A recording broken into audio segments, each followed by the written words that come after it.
अमल की एकाची, ध्यान रखना, अमल की, आमला की एकाची है ना ये, तो यहाँ कोई बैठा ना हो, आते जाते ध्यान रखना।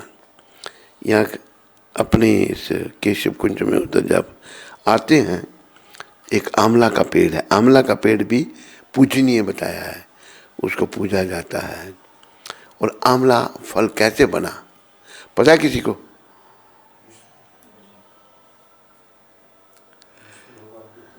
है? हाँ, भगवान की थूक से बना आमला, और आमला में इतने गुण हैं, सर्वगुण संपन्न है। तो आमले का पेड़ पूजा जाता है। तो एक दिन जा रहे थे तो एक माता उधर बैठी हुई है आमले के नीचे, सड़क के बीच में। बड़ा डेंजरस था उधर, कब गाड़ी चढ़ जाती उस पर तो फिर क्या होता भाई, पूजा हो जाती पूरी उसकी। तो ध्यान रखना, आज आमले की एकादशी है, फागुन मास के शुक्ल पक्ष की। भगवान श्री कृष्ण बोले, बोलो कृष्णचंद्र भगवान की। हे धर्मराज युधिष्ठिर, मैं तुम्हें फागुन शुक्ल पक्ष एकादशी व्रत की विधि और महात्म्य बताता हूं, ध्यान से सुनो। युधिष्ठिर जी को कह रहे हैं भगवान, और आप भी ध्यान से सुनो भगवान क्या कह रहे हैं। इस एकादशी का नाम आमले की एकादशी है। इसके पवित्र व्रत से समस्त पाप नष्ट हो जाते हैं। देखो करना क्या है, पापों को खत्म करना है।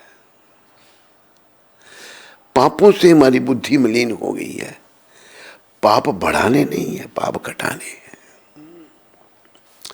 तो एकादशी व्रत बड़ा सहयोग करता है पापों को खत्म करने में। समस्त पाप नष्ट हो जाते हैं और जीवन में सफलता मिलती है। इसका पुण्य 1000 गौदान के फल बराबर है, और अंत समय में विष्णु लोक में स्थान मिलता है। अंत में विष्णु लोक स्थान मिलता है, भगवान का धाम मिलता है, यानी कि मुक्ति मिल जाती है। त्रेता युग में एक दिन महान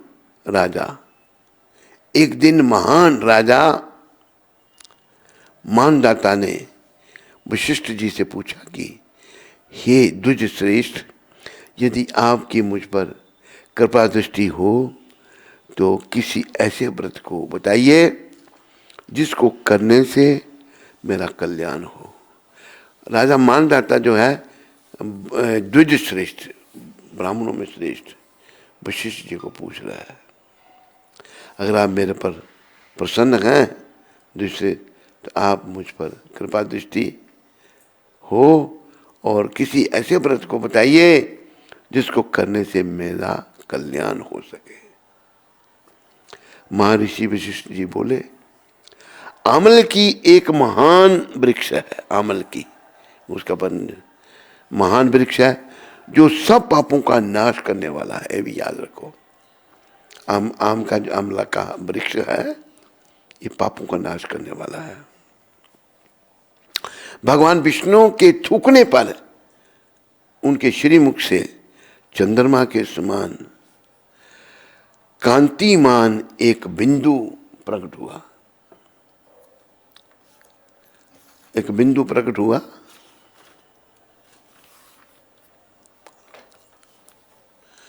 और वह बिंदु पृथ्वी पर गिरा। उसी से आमले का महान वृक्ष उत्पन्न हुआ। इसको सभी वृक्षों का आदिभूत वृक्ष कहते हैं। आदिभूत, बोलो आदिभूत वृक्ष आमला की। इसी समय भगवान विष्णु जी की नाभि से निकले कमल में से ब्रह्मा जी प्रकट हुए। उसी समय ब्रह्मा जी प्रकट हुए। उन्हीं से इन प्रजाओं की सृष्टि हुई। देवता, दानव, गंधर्व, यक्ष, राक्षस, नाग तथा निर्मल अंतःकरण वाले महर्षियों को ब्रह्मा जी ने जन्म दिया। देखो, अंतःकरण निर्मल होना चाहिए। अंतःकरण में अगर गंदगी है, निर्मल नहीं है, तो फिर गड़बड़ है। अंतःकरण को निर्मल करना है। रामायण में राम भगवान कहते हैं, निर्मल मन जन सोई मोहे पावा।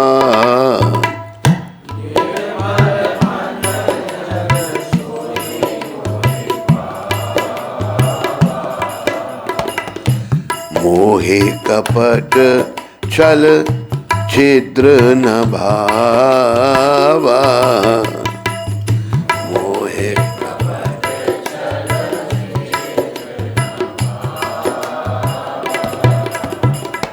निर्मल मन, मन जिसका निर्मल है उसे भगवान मिल सकते हैं। मन को निर्मल करना बड़ा आवश्यक है। एक बात मेरे ध्यान में आई, एक आत्मा आई हमारे संपर्क में, तो बोला आपको गुरु बनाना है। मैंने कहा बताओ भाई क्या? कहते मैं कुछ नहीं खाता पीता। तो बाद में बताते मैं अंडे खाता था, तो मैंने झूठ बोला आपसे। शुरुआत झूठ से कर दी। फिर वो आत्मा में बड़ा परेशान करने लगी, बड़ा तंग करने लगी। बहुत हम तंग भी आ गए, परेशान हो गए। मैंने पूछा भाई तुम ऐसा क्यों करती हो, क्यों परेशान करती हो हमें? तुम्हें हमारे कोई शिकायत है? हम तो बड़ा अपना बच्चे की तरह तेरा पालन कर रहे हैं। कहते कोई शिकायत नहीं। ये शब्द कहे उसने। 2-3 गवाह बैठा लिए मैंने पास में कि आपकी तरफ से कोई शिकायत नहीं। क्योंकि कहते मैं आपसे ईर्ष्या करता हूँ, वो आत्मा कहती है। देखो, गुरु बनाने आए और ईर्ष्या कर रही है। मन कितना बेकार हो गया है, कितनी गंदगी मन में आ गई है। तो बहुत ही मैं परेशान हुआ, बहुत परेशान। फिर अंदर से प्रेरणा यही हुई कि जरूर भाई कोई इस जन्म में तो तूने इसका अच्छा ही किया, हो सकता पूर्व जन्म में कोई तेरे से ऐसा हो गया है जिसका दंड ये आत्मा तेरे को दे रही है, तेरी ही कोई कर्म है। प्रहलाद महाराज से भी हम सीखते हैं। प्रहलाद महाराज को जब नृसिंह भगवान ने कहा कि तुम वर मांगो, तो उन्होंने कहा कि मेरे पिता को क्षमा कर दो। वहां प्रश्न उठा, तेरे पिता ने तो तेरे को इतने कष्ट दिए, उसके लिए क्षमा मांग रहे हैं। प्रहलाद जी कहते कौन किसको कष्ट देता हो, मेरे ही कर्म थे। तो प्रहलाद जी की कृपा से, प्रभुपाद की कृपा से मैंने यही अंत में फिर यही निर्णय किया, ये आत्मा जो परेशान कर रही है मेरे को, मेरे ही कोई कर्म है। निर्मल परेशानी, हर जगह परेशानी। मैं क्यों कर रहे हो? मैं ईर्ष्या करता हूं आपसे, आपसे ईर्ष्यालु हूं। देखो कैसा होता है संसार में। समय बड़ी कठिनाई से बीता उस आत्मा के साथ। मैं तो परेशान हो गया, बड़ा परेशान। एक दूसरी आत्मा आ गई, मैंने कहा भाई इससे छुट्टी कराओ मेरी, मैं नहीं इस आत्मा के साथ काम कर सकता। वो आत्मा उससे भी दयालु, नहीं महाराज नहीं, कृपा कर दो, कृपा कर दो, छोड़ दो, छोड़ दो। वो आत्मा सेवा कर रही है। वो आत्मा उस पहले वाली आत्मा का दुखी करने के सिवा और कोई काम ही नहीं है, पर वो सेवा कर रही है तो उसकी बात सुननी पड़ती है। तो फिर मैंने यही निर्णय निकाला, भाई कष्ट ये आत्माओं को दे रही है, कोई जरूर हमारे कर्म होंगे हैं जिनका दंड ये हमें दे रही है। जबकि इस जन्म में तो हम भाई इसका भलाई कर रहे हैं। तो उसने खुद स्वीकार किया, हाँ तो हमें निर्मल बनना है, अच्छे बनना है। ये नहीं कि अगर हमारी कोई ऐसे कर्म है, हम गलत काम कर रहे हैं तो ऐसे बने रहें, नहीं। जब भी समझ आए सत्संग का यही लाभ है, एकदम हम अपने आप को बदलने का प्रयास करें। समय लगेगा पर प्रयास करना है। तो इसी समय भगवान विष्णु जी की नाभि से निकले कमल में से ब्रह्मा जी प्रकट हुए। उन्हीं से इन प्रजाओं की सृष्टि हुई। देवता, दानव, गंधर्व, यक्ष, राक्षस, नाग तथा निर्मल अंतःकरण वाले महर्षियों, बहुत कुछ प्रकट हुआ, लेकिन निर्मल अंतःकरण वाले महर्षि भी प्रकट हुए। मन का निर्मल होना बड़ा जरूरी है। महर्षियों को ब्रह्मा जी ने जन्म दिया। शुरुआत में जो ब्रह्मा जी के हुए उनके मानसिक पुत्र हुए, स्त्री के द्वारा जन्म नहीं। मन में सोचा तो वो ऋषि प्रकट हो गए, वो सब मानसिक पुत्र कहेंगे। जब ये सृष्टि की रचना शुरू होने लगी थी तो ब्रह्मा जी नाभि से प्रकट हुए, भगवान की नाभि से। उनको नहीं पता मैं कहाँ से आया हूँ, क्या करना है मुझे। कहते उस डंडी के नीचे गए, बड़ी दूर तक गए, कोई पता नहीं लगा। फिर ऊपर आके बैठ गए, कहाँ जाना, क्या करना। फिर उन्हें भागवत में ही वर्णन आता है, तेने ब्रह्म हृदय या आदि कवियो मुहि अंति यद सूर्या। उनको हृदय में ज्ञान दिया और क्या कहा, तपहा तपहा तप, तपस्या करो। ब्रह्मा जी ने उस कमर पर बैठकर 10,000 साल तक तपस्या की। तपस्या जब की शुद्धि हो गई। अभी आदेश हुआ कि सृष्टि की रचना करो। उन्होंने सोचा तो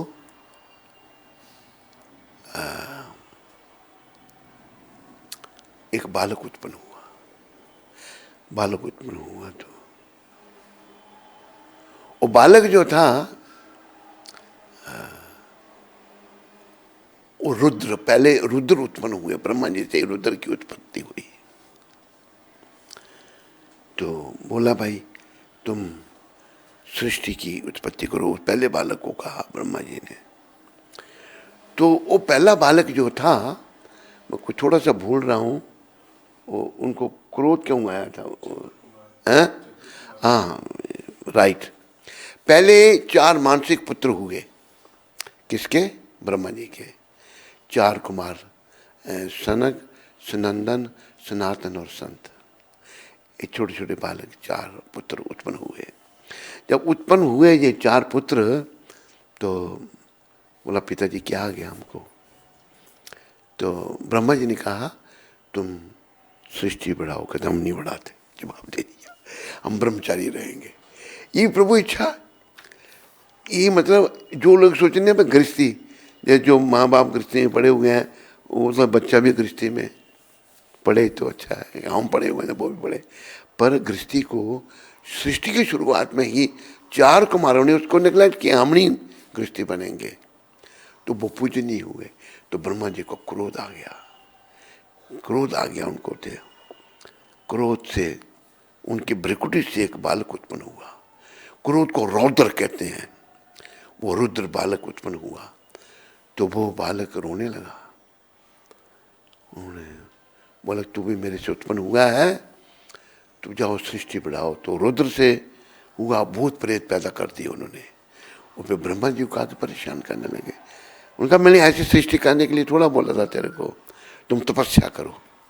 पर रुद्र ने इतनी तपस्या की, उनका पद ब्रह्मा जी से भी ऊपर हो गया, शिव हो गए वो।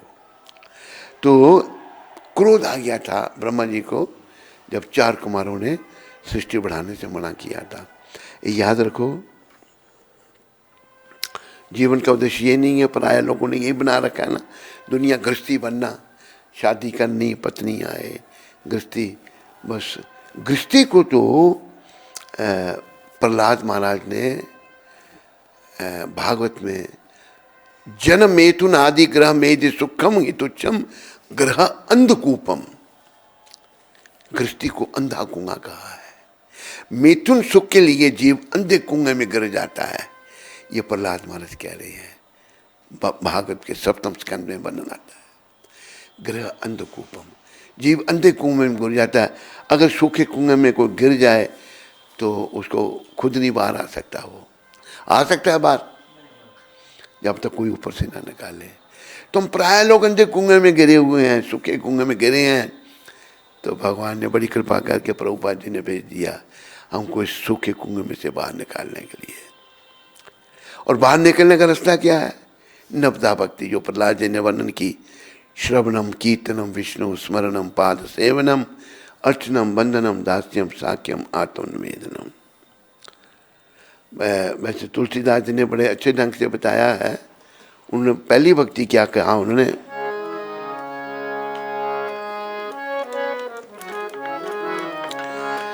प्रथम भक्ति संतन कर संगा,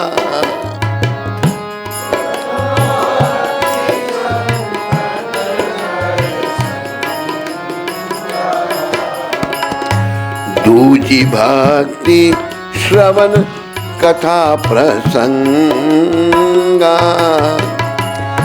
दूजी भक्ति श्रवण,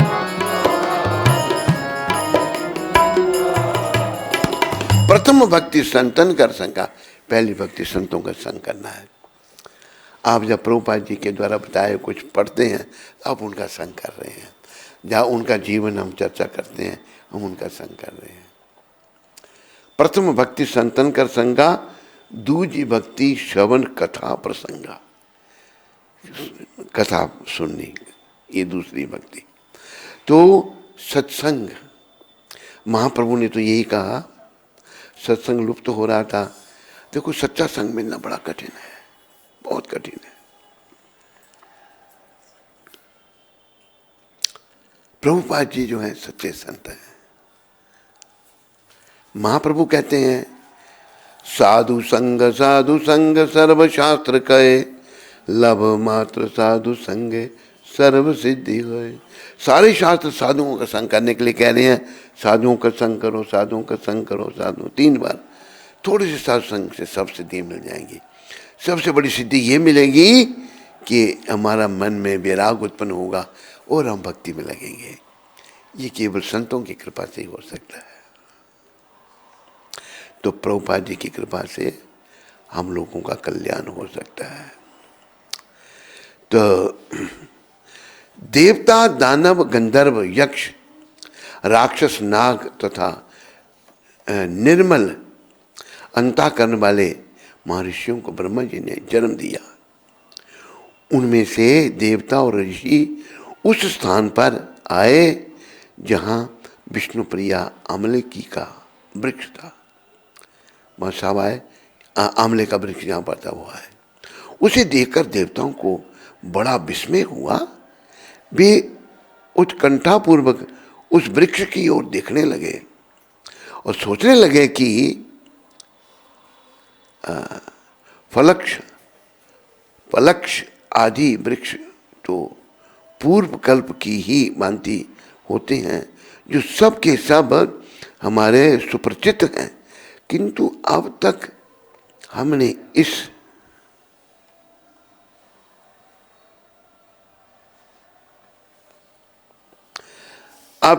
इस वृक्ष को नहीं देखा। बाकी वृक्ष देखा, ये आमले का वृक्ष नहीं देखा था उन्होंने इस प्रकार चिंता करते देख आकाशवाणी हुई, हे महर्षियों, यह सर्वश्रेष्ठ आमलिका का वृक्ष है जो विष्णु को प्रिय है, जो विष्णु भगवान को प्रिय है। इसके स्मरण मात्र से गोदान जैसा फल मिलता है। बोलो आमला वृक्ष की, इसके स्मरण मात्र से गोदान का फल मिलता है। सुनो हरि बोल, हमें उसकी पूजा करनी पड़ेगी। फिर बड़ा फल है भाई आज के एकादशी में। इसका स्मरण मात्र से गोदान जैसा फल मिलता है। इसको स्पर्श करने से, इससे दुगना, स्पर्श करने से दुगना, और फल भक्षण करने से तिगुना। अरे भाई आंवला का फल क्यों नहीं खिलाता तुम उनको? भक्षण करना है, उसको खाना है, 3 गुना फल मिलता है, तिगुना पुण्य प्राप्त होता है। अर्थात आमलिका का सेवन करने का ध्यान रखना चाहिए, लिखा है यहाँ पर, इसका ध्यान रखना चाहिए। ये सब पापों को हरने वाला वैष्णव वृक्ष बताया गया है, सारे पापों को हरने वाला। इसके मूल में विष्णु, इसके ऊपर ब्रह्मा और स्कंद में भगवान रुद्र, शाखाओं में मुनि, टहनियों में देवता, पत्तों में वसु, फलों में मरुदगण तथा फलों में समस्त प्रजापति वास करते हैं। मरुदगण प्रजापति सब उसमें वास करते हैं। आमली की सर्वदेवमयी बताई गई है। प्राचीन काल में बेदिश नामक एक सुंदर और श्रेष्ठ नगर था, बेदिश नामक, जहां पर चंद्रवंशी राजा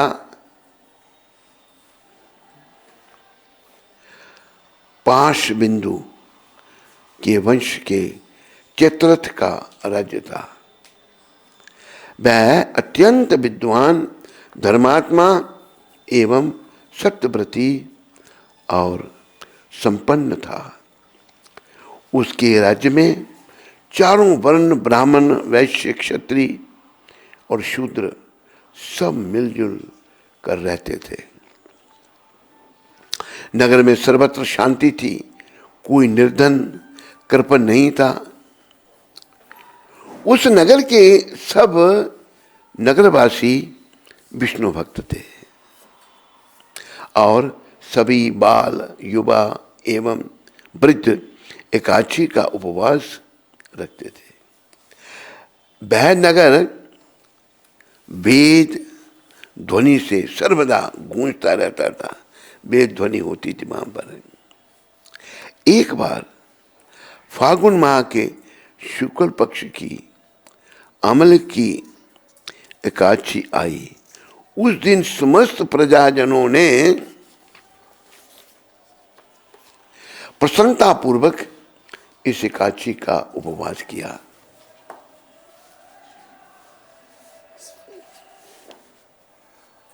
माता कहाँ गई? चली गई? आप इधर आ जाइए, इधर बता। कहाँ से बता दिया आप? कहाँ से बता दिया? तमिलनाडु। अच्छा अच्छा अच्छा अच्छा।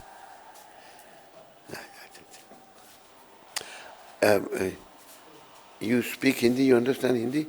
अच्छा अच्छा अच्छा अच्छा। तमिल तमिल कुंज कुंज तरिया इन्न समाचारम नल्ल समाचारम नंड्री नंड्री तमिल कुंज कुंज तरिया मलयालम इल्ले तेलुगु इल्ले इल्ले प्रसन्नता पूर्वक इस एकादशी का उपवास किया। राजा प्रजा सहित मंदिर में आकर कुंभ स्थापित कर धूप दीप नैवेद्य आदि से धात्री आमले का पूजन करने लगा। वे सब देवी की स्तुति करने लगे और बोले, हे धात्री देवी, आप ब्रह्मा से उत्पन्न हो, सब पापों का नाश करने वाली हो। तुमको नमन है।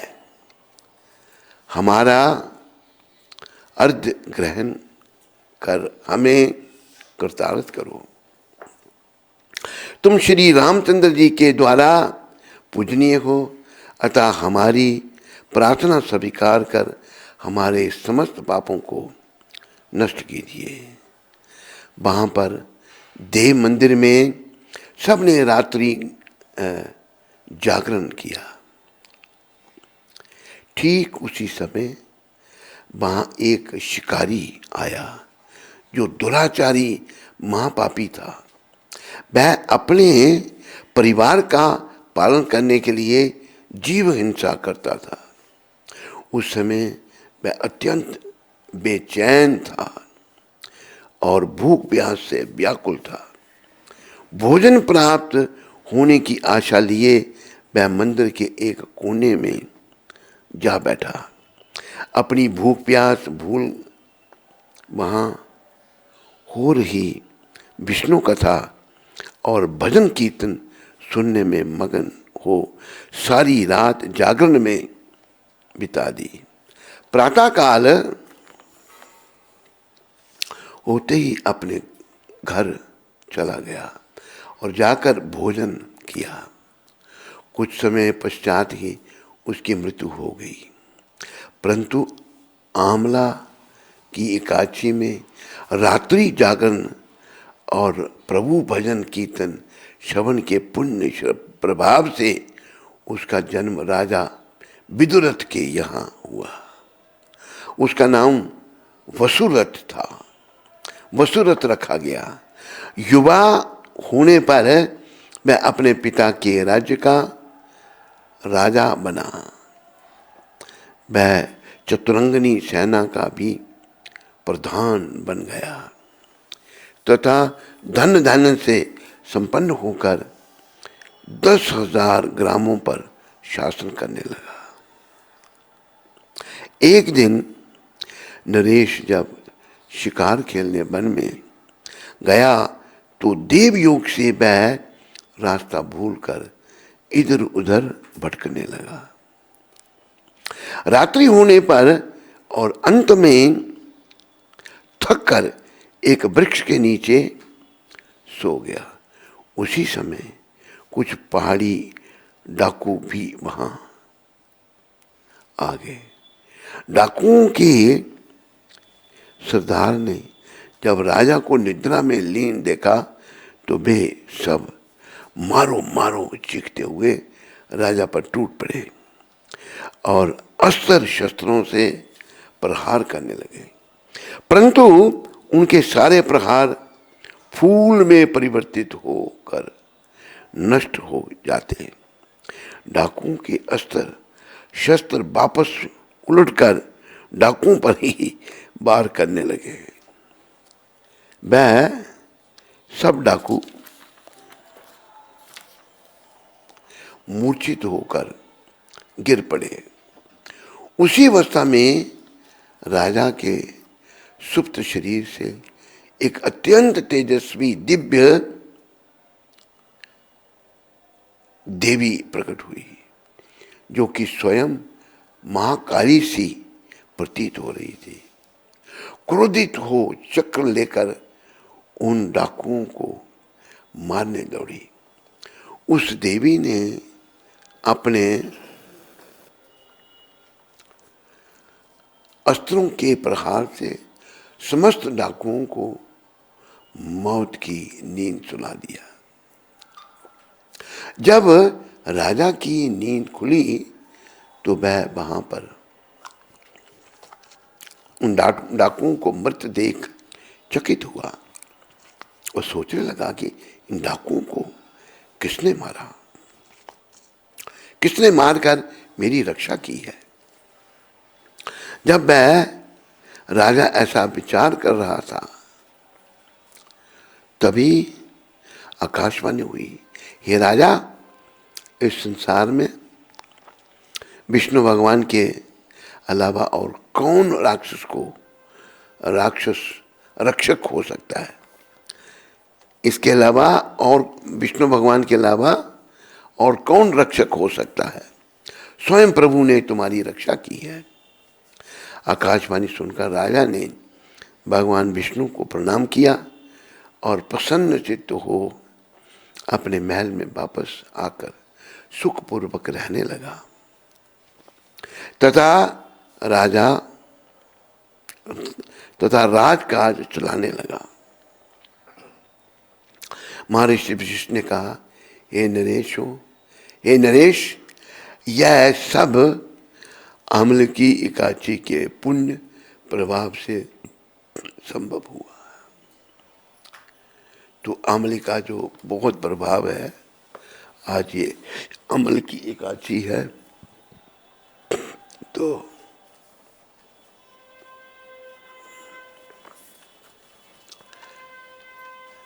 यह कथा श्री ब्रह्मांड पुराण में वर्णित है।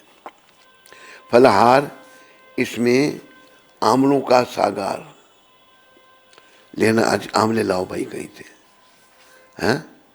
आमले का सागर लेना चाहिए। आमले से बने पदार्थों एवं दूध, आलू, फल आदि ले सकते हैं। बोलो आमलिका काची महात्म की। तो आज बड़ी दिव्य काची है, सब आमले का सेवन करो। और यहाँ पर आमले का वृक्ष भी है, उसकी भी पूजा करो।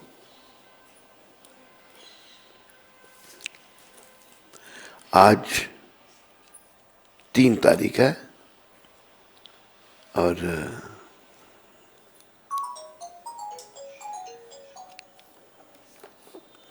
आज प्रभुपाद जी ने क्या शिक्षा दी आज के दिन को खोल। सदैव भगवान श्री कृष्ण का स्मरण करो, खोल उसको। भगवान कृष्ण का स्मरण करो, ये प्रभुपाद कह रहे हैं। डी को लिखा पत्र 3 बार डी है। श्रीमान डी को लिखा पत्र 1970 को ये प्रभुपाद ने लिखा है। सदैव भगवान श्री कृष्ण का स्मरण करो जो तुम्हारे सर्वप्रिय मित्र हैं, एवं उन्हें प्रसन्न करने के लिए सदैव उनकी सेवा करो, और वे तुम्हें बुद्धि देंगे कि कैसे उत्तम भक्त बन जाएं। देखो, उत्तम भक्त बनने की विधि प्रभुपाद आज के उसमें बता रहे हैं। भगवान की सेवा करें हम। सेवा बस भगवान देखो मूर्ति रूप में सेवा स्वीकार करते हैं। केवल मन में शंका होती है कि मूर्ति कैसे भगवान हुई। इसको ही प्रभुपाद जी ने समझाया है कि पोस्ट ऑफिस है, पोस्ट ऑफिस बड़ी दूर है, पत्र डालना है तो दूर नहीं जा सकते, बहुत दूर पोस्ट ऑफिस है। तो फिर कैसे? आपके घर के पास ही पोस्ट ऑफिस ने एक बॉक्स लिख दिया, उस पर लिख दिया PNT, post office and telegraph, लाल रंग का। उसमें भी अगर आप पत्र डालोगे तो वो पत्र भी अपने स्थान पर पहुंचेगा। वो बॉक्स जो है उसमें डालने से कैसे पहुंच जाएगा पत्र आपका? जवाब दो।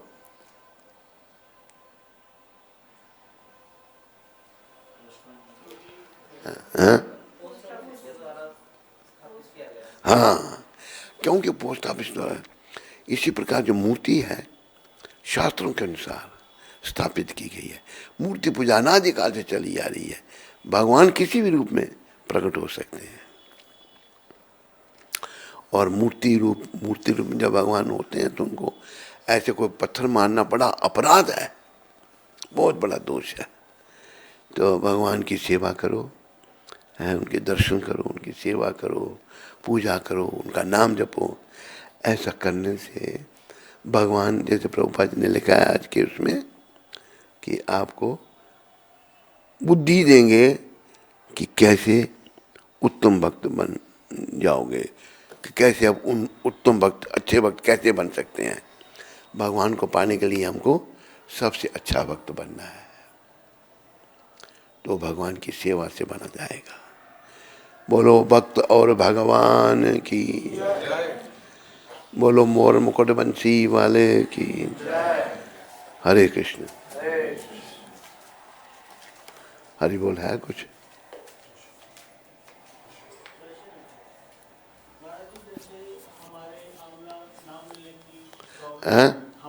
हमारे यहाँ आंवला नहीं मिलता, तो हम आंवले का मुरब्बा वगैरह ले सकते हैं एक। हाँ, क्यों नहीं ले सकते हैं?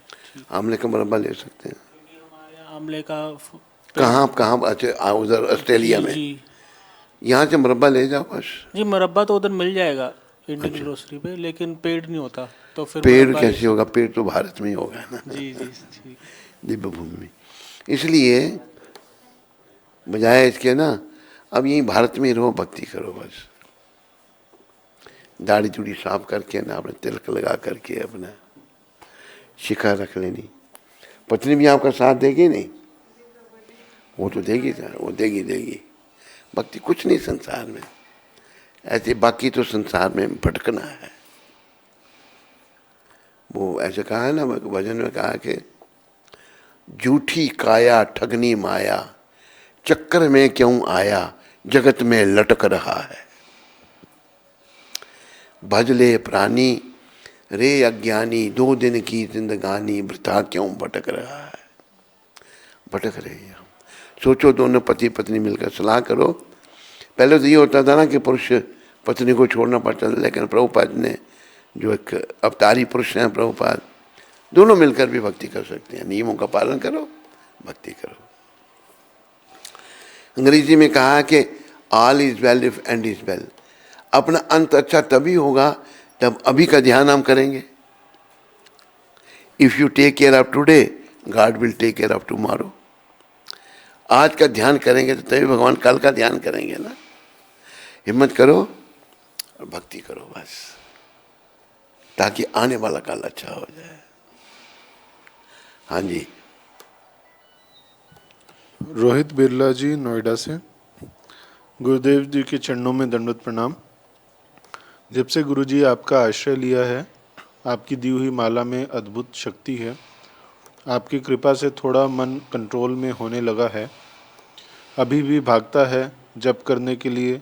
सुबह उठकर स्नान आसन लगाकर जप करना शुरू किया है।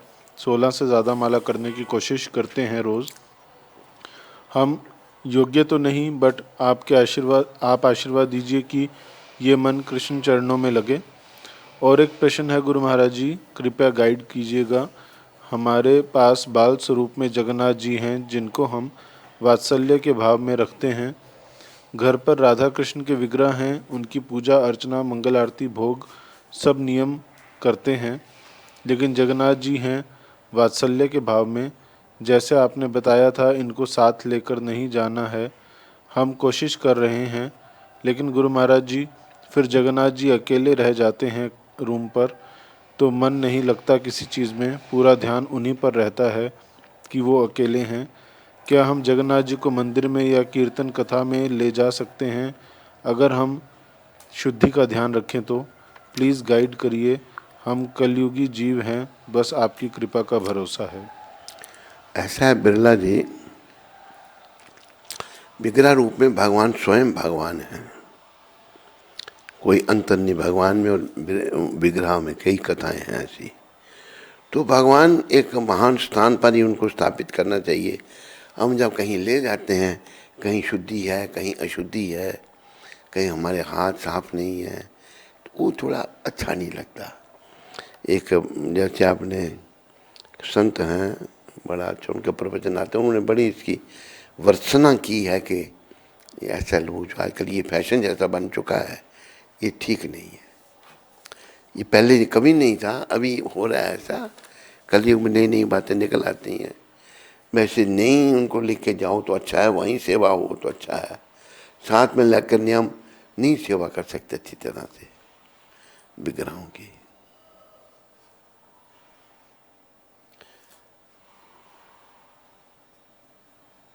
क्षमा माता, जम्मू से। हरे कृष्णा। शिला जगत गुरु शिला प्रभुपाद जी के पावन चरणों में मेरा कोटि कोटि दंडवत प्रणाम। श्री गुरु महाराज जी के पावन चरणों में मेरा कोटि कोटि दंडवत प्रणाम। महाराज जी, मेरे शरीर से माता जी हॉस्पिटल में एडमिट हैं। उन्हें कैंसर है। वह 4 नियमों का पालन करती हैं और माला पर जप भी करती हैं। महाराज जी, मैंने उन्हें आपके मार्गदर्शन में कहा कि हमें 2 बातों का लालच करना चाहिए। एक तो हर सांस के साथ श्री भगवान का नाम जप और हर एकादशी का व्रत। यह दोनों ऐसे करने चाहिए जैसे आखिरी हों। महाराज जी, क्या जैसे आखिरी हों? आखिरी। क्या माता जी हॉस्पिटल में एकादशी का व्रत कर सकती हैं? आपकी पतित नालायक बेटी क्षमा देवी। क्षमा क्यों नहीं कर सकते? हॉस्पिटल में भी बस अन्न नहीं खाना है, हॉस्पिटल में भी कर सकती हैं। अन्न का सेवन करना, फलाहार करना है, कोई दिक्कत नहीं। अंजलि माता, लुधियाना से। हरे कृष्ण महाराज जी, आपको शत शत नमन। महाराज जी, कल आपकी बात सुनी, कुछ शांति मिली, पर क्या मैं ऐसे ही रह जाऊंगी? क्योंकि मंदिर में तो सिखाते हैं कि आपको त्योहारों पर मंदिर आना है, क्लास में आना है, संतों की कृपा लेनी है। फिर मेरा आपको ही उद्धार करना है। महाराज जी, आप ऐसी कृपा करो कि मेरे घर के लोग भी मेरा साथ दें और मेरे मंदिर जाने में प्रॉब्लम ना करें। धन्यवाद। क्या पहले क्या कहा था उन्होंने? मंदिर जाने में प्रॉब्लम करते हैं घर वाले लोग। हाँ, और जाने नहीं देते उनको। तो क्या हमने उत्तर क्या दिया था? आपने कहा था कि घर पे ही भजन भक्ति करो। तो थोड़ी शांति मिली। ठीक है, वही करो और भगवान कृपा करेंगे तो कई जगह परिवर्तन भी आ जाता है कृष्ण कृपा से।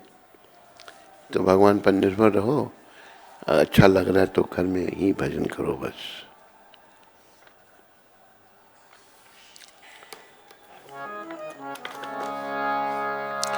हे गिरधर तेरी आरती गाऊं,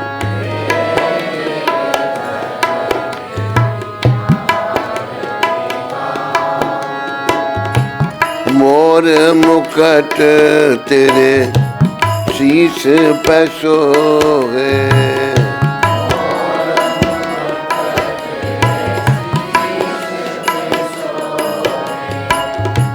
प्यारी बंसी मेरो मन मोहे,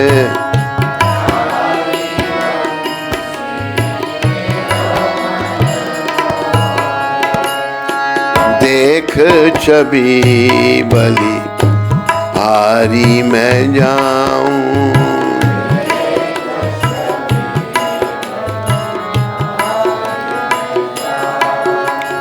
हे गिरधर तेरी आरती गाऊं,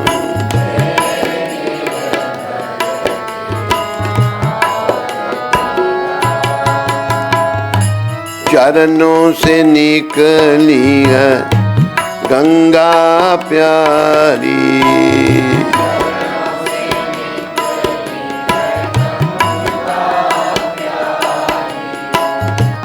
जिसने तारी दुनिया सारी,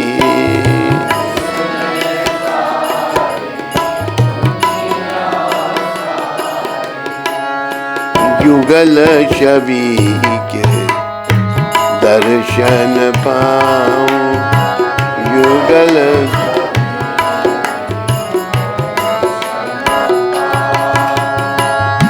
उन चरणों में शीश झुकाऊं, उन चरण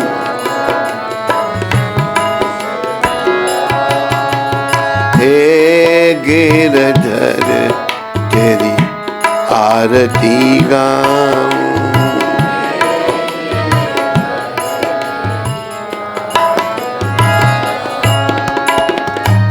संग सोहे वृष बानु दुलारी, सोहे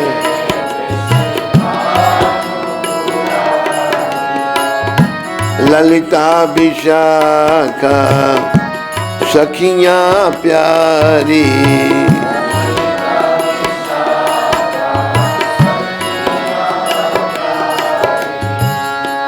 युगल छवि के दर्शन पाऊं,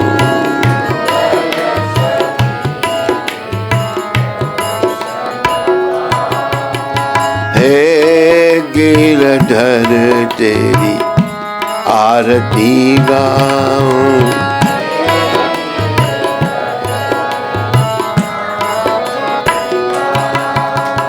व्यास दास के नाथ आप हो,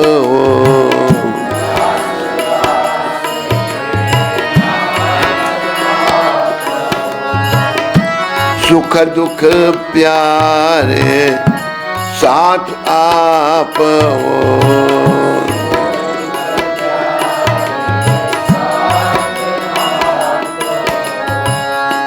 वास सदा वृंदावन पाऊं, वास सदा हे गिरधर तेरी आरती गाऊं,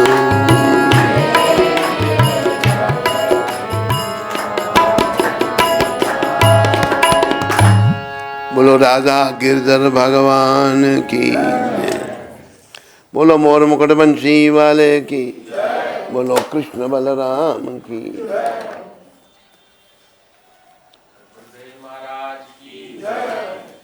हरे कृष्णा हरे कृष्णा।